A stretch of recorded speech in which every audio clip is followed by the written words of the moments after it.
Welcome to Kenton's videos. Enjoy the video. You start in the Develop module, so open the image and focus on the histogram at the top right. It's the graph you want gone. Once selected, make sure you understand why it's visible. It conveys tonal data but can clutter your view.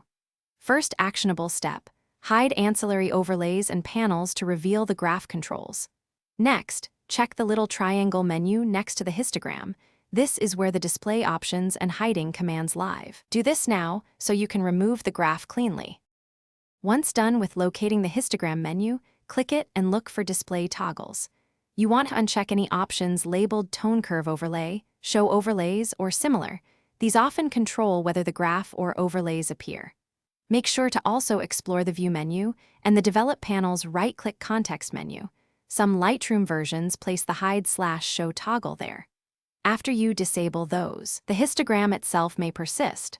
So proceed to the panel visibility step next to remove. To finish, collapse or hide the histogram panel using the small triangle on its header or lock the panel closed. This removes it from view. You can also press Tab to hide side panels or Shift+F for full screen viewing, which keeps the graph from distracting you. Make sure to save your workspace or create a preset so the panel stays hidden. If the graph reappears after relaunch, reset the workspace or preferences and restart Lightroom. That usually clears persistent UI state. Thanks for watching. Consider subscribing if we helped you.